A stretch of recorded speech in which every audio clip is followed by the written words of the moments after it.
यहाँ पर देखिए हम जानेंगे महत्वपूर्ण फार्मूला के बारे में, ठीक है। सबसे पहले यहाँ पर जानेंगे किसके बारे में, त्रिभुज के बारे में।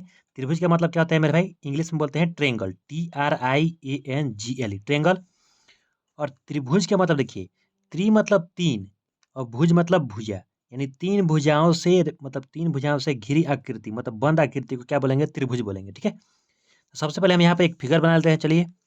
और फिगर ये किसका है मेरे भाई, त्रिभुज का। ये है आपका त्रिभुज, इसका नाम दे देते हैं ए, यहाँ पर दे दिए बी, और यहाँ पर दे दिए सी, ठीक है। ये त्रिभुज है जो तीन भुजाओं से, मतलब तीन भुजाओं से बंद आकृति है। अगर इसके आप अंदर में एंट्री कर जाइएगा, अगर आप इसके अंदर में चले गए तो नहीं निकलेगा ना, कहीं से भी निकलने का रास्ता नहीं है, इसलिए यहाँ पर बंद आकृति है, ठीक है। चलिए, बंद आकृति है। अब यहाँ पर देखिए, सबसे पहले इसका डिफिनेशन यहाँ पर लिख देते हैं। डिफिनेशन क्या होगा, तीन भुजाओं, तीन भुजाओं, तीन भुजाओं से घिरे बंद आकृति को, बंद आकृति, बंद आकृति को त्रिभुज कहते हैं। क्या कहते हैं, त्रिभुज कहते हैं। त्रिभुज कहते हैं, ठीक है। ये क्या है, त्रिभुज का परिभाषा हो गया। अब देखिए, अगर हम यहाँ पर देखेंगे त्रिभुज में कितनी भुजाएं होती थी, देखिए त्रिभुज में तीन भुजाएं होती, कितना, ए से बी एक भुजा है, बी से सी एक भुजा है, और ए से सी एक भुजा है। यहाँ पर लिख सकते हैं त्रिभुज में कितनी भुजाएं होती हैं, तीन भुजा, तीन भुजाएं होती है, होती हैं। कौन कौन, ए से बी, यहाँ पर लिख दीजिए ए से बी से सी, और ए से सी, ठीक है। ये क्या है, त्रिभुज की तीन भुजाएं हैं, ठीक है। अब देखिए, अब यहाँ पर जानेंगे त्रिभुज के परिमाप के बारे में, ठीक है। तो परिमाप का मतलब क्या होता है कि अगर ये आप यहाँ बी से शुरू करेंगे, यहाँ पर अगर बी से शुरू करेंगे तो हमको एक चक्कर घूमने में, देखिए बी से सी जाएंगे, फिर सी से ए जाएंगे, ए से बी पर आएंगे, ठीक है। यानी हमको बी पर से चढ़कर बी पर आना है, ठीक है। तो इधर से अगर जाएंगे तो इधर से जाकर इधर आएंगे, या इधर से जाएंगे तो इधर से जाकर इधर आएंगे, यानी सबको हम जोड़ देते हैं। देखिए, कहने का मतलब ये है कि सब भुजा को हम आपस में जोड़ देते हैं तो परिमाप निकल जाता है, ठीक है। यानी त्रिभुज के परिमाप के लिए हम क्या करेंगे, लिखेंगे त्रिभुज, त्रिभुज की परिमाप, की परिमाप, परिमाप के लिए क्या करते हैं, तीनों भुजाओं का लिख सकते हैं, तीनों भुजाओं का योग, या तीनों भुजाओं को जोड़ने पर, ठीक है। तो यहाँ पर लिख दीजिए परिमाप बराबर तीनों भुजाओं का योग, तीनों भुजाओं का योग, ठीक है, तीनों भुजाओं का योग। यानी यहाँ पर कितना होगा, ए से बी प्लस बी से सी प्लस सी से ए, ठीक है। यानी यहाँ देखिए, अगर यहाँ पर दिया परिमाप, मतलब यहाँ पर अगर 5 दिया है, ठीक है, अगर यहाँ पर 6 दिया है और यहाँ पर 7 दिया है, और सब किस में है, सेंटीमीटर में मान के चलिए, ये भी सेंटीमीटर में है और ये भी सेंटीमीटर में है। तो हम क्या करेंगे, परिमाप निकालने के लिए सबको जोड़ देंगे, ठीक है। यानी अगर इसी क्वेश्चन का हमको परिमाप निकालना रहता है, क्या करते हैं, सबको जोड़ देते हैं, तो कितना होता है, 5 और 7 12, और 12 6 18। तो इस त्रिभुज का परिमाप निकल जाता है कितना, 18। बात समझ में आया। अब यहाँ पे एक फॉर्मूला है मेरे भाई, परिमाप निकालने के लिए, तो समझ में आपको आ गया होगा। अब क्या करेंगे, त्रिभुज का अगर क्षेत्रफल निकालना है तो क्या फॉर्मूला था, देखिए यहाँ पे लिखेंगे त्रिभुज, त्रिभुज का क्षेत्रफल, ठीक है। त्रिभुज क्षेत्रफल क्या होता है मेरे भाई, 1/2, 1/2 मल्टीप्लाई आधार मल्टीप्लाई ऊंचाई,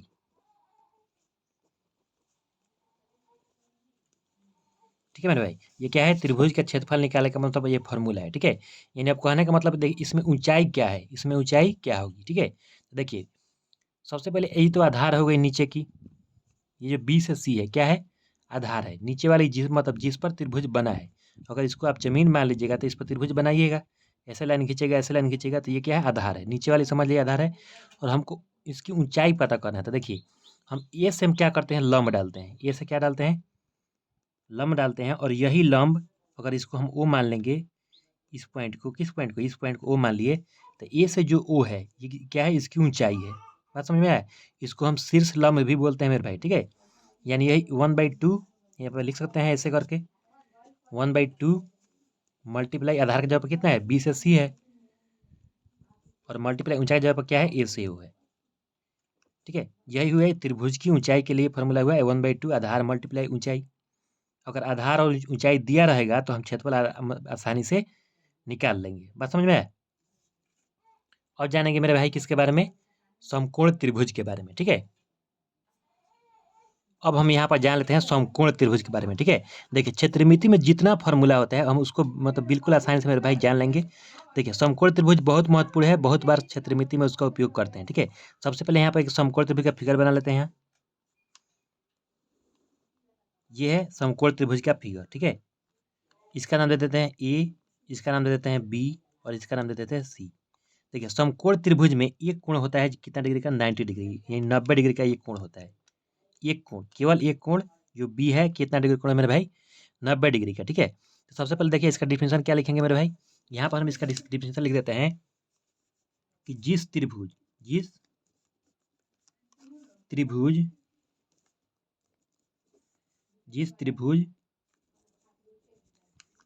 ठीक है, जिस त्रिभुज का एक कोण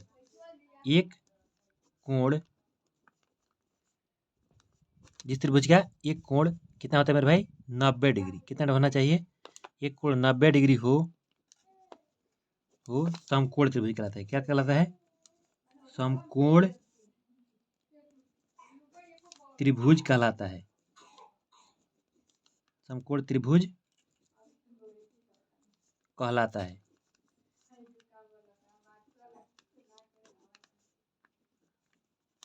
ठीक है, यानी कहने का मतलब क्या है मेरे भाई, एक कोण यहाँ पे कितना डिग्री है, 90 डिग्री है, और दो कोण 90 डिग्री से छोटा रहता है। ठीक है, याद रखिए मेरे भाई क्या है, समकोण त्रिभुज में।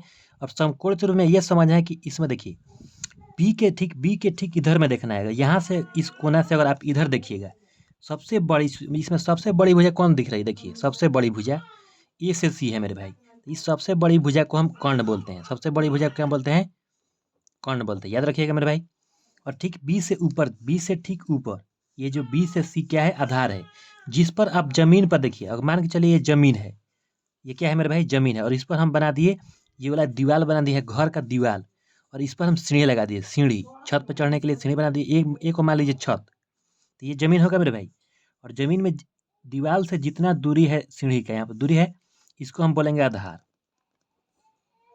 इसको क्या बोलेंगे, आधार।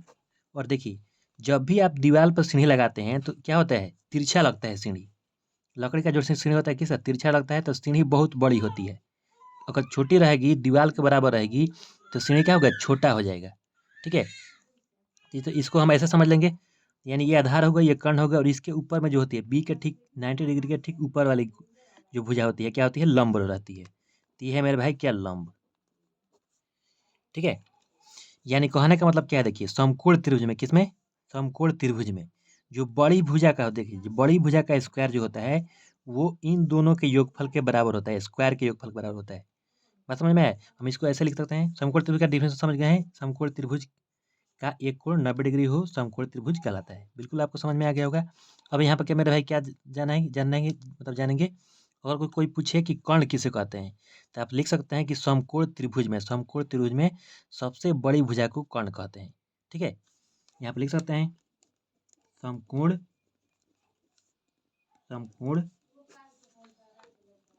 त्रिभुज में सबसे बड़ी भुजा को क्या कहते हैं, कर्ण कहते हैं। याद रखिए मेरे भाई, डिफिनेशन इसका समझ में आ गया होगा आपको। भुजा को कर्ण कहते हैं,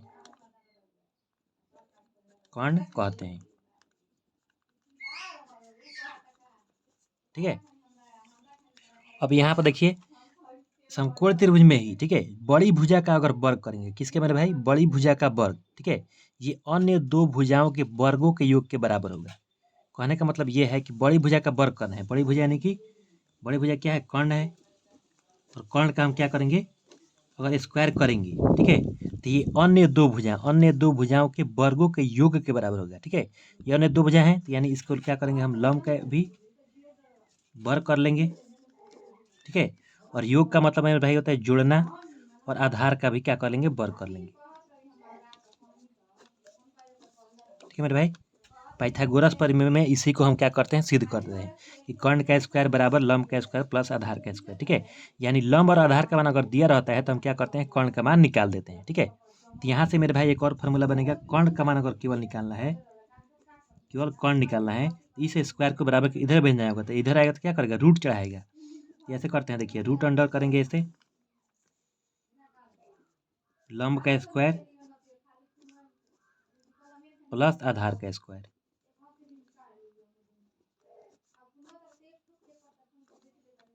ऐसे करके आधार का स्क्वायर। ठीक है, और यहाँ से एक और फॉर्मूला बनेगा, देखिए लंब का स्क्वायर है, लंब का स्क्वायर, तो हम अगर हमको केवल लंब का मान निकालना है और कर्ण और आधार का मान दिया है, तो हम क्या करेंगे, यहाँ से देखिए ऐसे करेंगे, लंब का स्क्वायर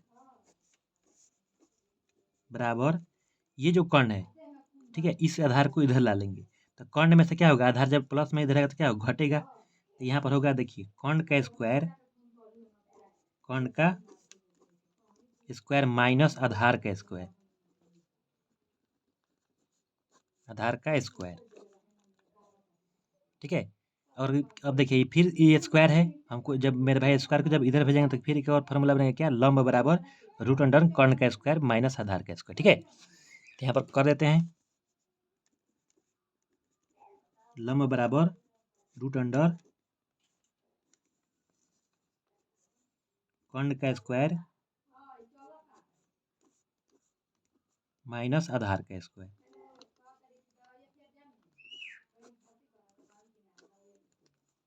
ठीक है मेरे भाई, और देखिए हम किसका किसका, देखिए कर्ण का मान निकालने के लिए इस फॉर्मूला का उपयोग कर लेंगे। कब करेंगे इस फॉर्मूला का उपयोग, कर्ण का मान निकालने के लिए, जब लंब का मान दिया रहे क्वेश्चन में और आधार का मान दिया रहे। ठीक है, और यहाँ पर देखिए अगर लंब का मान हमको निकालना है, कर्ण का मान क्वेश्चन में दिया है, आधार का मान दिया है, तो लंब का मान निकालने के लिए इस फॉर्मूला का उपयोग करेंगे, रूट अंडर कर्ण का स्क्वायर माइनस आधार का स्क्वायर। ठीक है, कहीं कहीं पर देखिए, कहीं कहीं पर कर्ण के बदले एच मतलब एच स्क्वायर लिखा रहता है, बराबर लंब के बदले एल स्क्वायर लिखा रहता है, प्लस आधार के बदले बी स्क्वायर लिखा रहता है। ठीक है, यानी कहने का मतलब देखिए शॉर्ट में आप इसको ऐसे भी लिख सकते हैं, एच स्क्वायर बराबर लंब के मतलब मेरे भाई पी का स्क्वायर और प्लस आधार का मतलब बी का स्क्वायर, ऐसा भी फार्मूला आपको लिखा रहता है। ठीक इसी को अगर इसको बदल के लिखेंगे यहाँ पर, तो कर्ण यानी एच बराबर होगा रूट अंडर, लंब के मतलब मेरे भाई क्या लिखना है, पी का स्क्वायर लिखना है प्लस बी का स्क्वायर। ठीक है, ये फार्मूला आपको ऐसे भी मिल जाएगा, ये हिंदी में है मेरे भाई, और ये इसका इंग्लिश रूप है, हाइपोटेनस होता है कर्ण का इंग्लिश में, तो इसलिए एच, और इसका होता है मतलब लंब का प्रीपेंडिकुलर। ठीक है, तो पी से सूचित करते हैं, और आधार को इंग्लिश में बेस बोलते हैं, इसलिए इसे इसे बेस बी से सूचित करते हैं। ठीक है, और इसको भी अगर आप लिखिएगा तो ये क्या है, लंब मतलब लंब का स्क्वायर, लंब का स्क्वायर में मेरे भाई यानी कि पी का स्क्वायर बराबर होगा H square minus B square.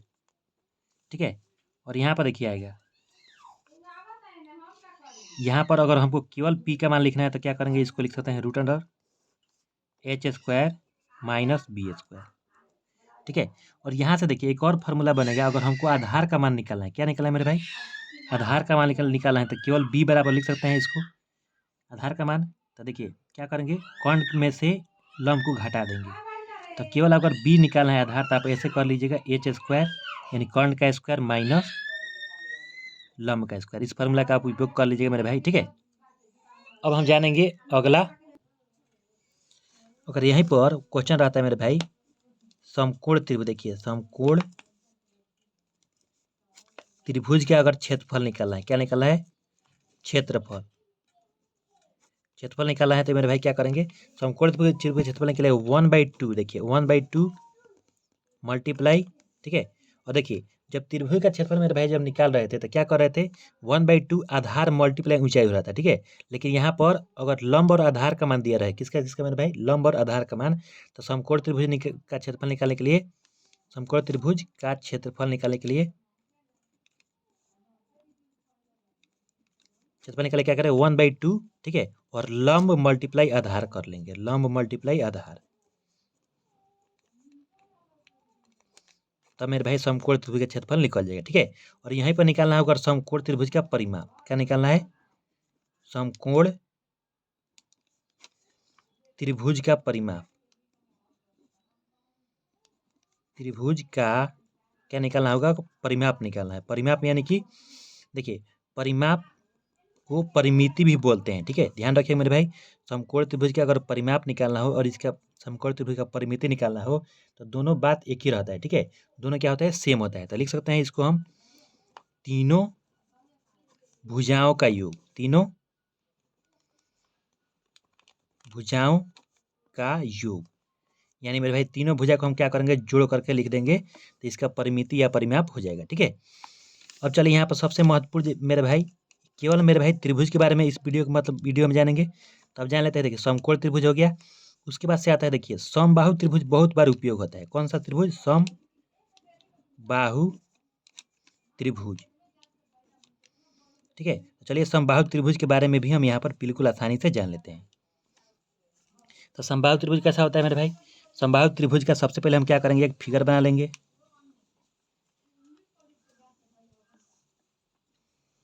ये है समबाहु त्रिभुज का फिगर, ठीक है। और इसका नाम दे देते हैं, देखिए नाम क्यों देते हैं, नाम इसलिए देते हैं ना, अगर इस फिगर को हमको बुलाना है, मतलब किस आवाज में बुलाइएगा, तो नाम इसको बोल सकते हैं समबाहु त्रिभुज ABC, यहाँ पर ABC दे दिए। अब देखिए क्या करेंगे, तो सबसे पहले इसका परिभाषा जान लेते हैं मेरे भाई, ठीक है। तो देखिए समबाहु त्रिभुज में प्रत्येक भुजा ये A से B जितना होगी उतना ही B से C होगी, उतना ही A से C होगी, ठीक है। तो प्रत्येक भुजा समबाहु त्रिभुज में बराबर होती है।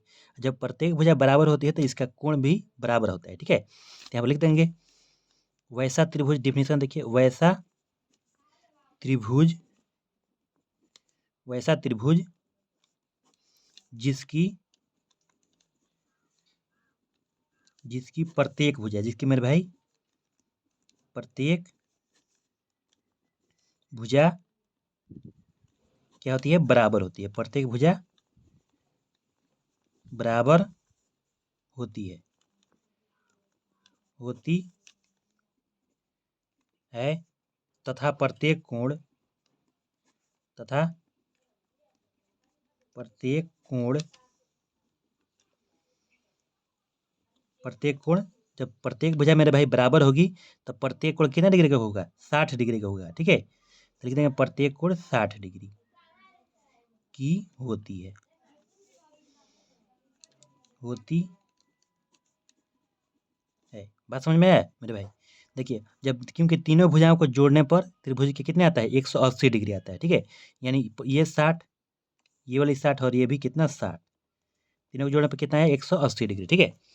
यानी हम इसको लिख सकते हैं कैसे करके, तीनों भुजा आपस में बराबर होगी, यानी A से B प्लस B से A से C बराबर, मतलब A भी बराबर B से C होगी, और ये बराबर किससे होगी, A से C के। प्रत्येक भुजा आपस में बराबर हो गई, और इसका जो कोण होगा क्या होगा मेरे भाई, 3 कोण, मतलब त्रिभुज में कितने कोण होते हैं, 3 कोण होते हैं, और तीनों कोण 60 डिग्री का होंगे, ठीक है। अब यहाँ से जान लेते हैं समबाहु त्रिभुज का अगर क्षेत्रफल निकालना है तो क्या फॉर्मूला होगा। तो समबाहु त्रिभुज का क्या निकालना है, क्षेत्रफल,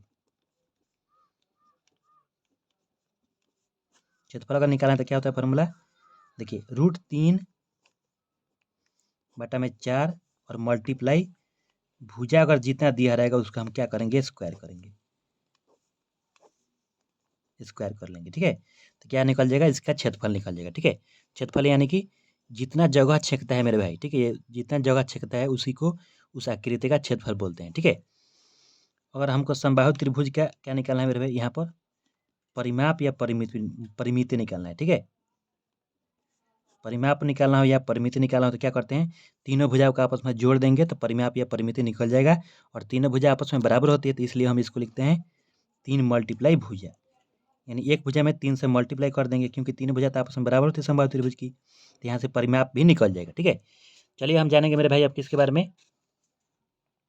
अगला है, जैसे मैं यहाँ पर एक देखिए क्वेश्चन कर लेते हैं, समबाहु त्रिभुज का क्षेत्रफल और परिमाप ज्ञात करें जिसकी एक भुजा 24 सेंटीमीटर। ठीक है, देखिए मेरे भाई यहाँ पर एक भुजा के जगह पर कुछ भी आपको दे सकता है। ठीक है, चलिए इस क्वेश्चन को बिल्कुल आसानी से बना लेंगे। समबाहु त्रिभुज क्षेत्रफल निकालना है और परिमाप जगह पर परिमिति भी रहेगा तो आप बना लीजिएगा। ठीक है, तो सबसे पहले यहाँ पर लिखेंगे मेरे भाई, यहाँ पर एक फिगर पहले सबसे पहले ड्रॉ कर लेते हैं। यहाँ पर एक फिगर बना लिए किसका, समबाहु त्रिभुज का। और समबाहु त्रिभुज में एक भुजा अगर 24 सेंटीमीटर दिया है तो हम ऊपर में मेरे भाई पढ़ चुके हैं कि एक भुजा अगर दिया है 24 सेंटीमीटर, सभी भुजा आपस में बराबर होती है, यानी ये भी कितना होगा, 24 होगा। ये भी 24 सेंटीमीटर और ये भी 24 सेंटीमीटर। ठीक है, अगर इसका नाम दे देते हैं, ए है, बी और सी। ठीक है, तब देखिए सब फॉर्मूला मेरे भाई क्या पढ़े हैं क्षेत्रफल निकालने के लिए, समबाहु त्रिभुज का क्षेत्रफल निकालने के लिए हम फॉर्मूला पढ़ चुके हैं, समबाहु त्रिभुज का क्षेत्रफल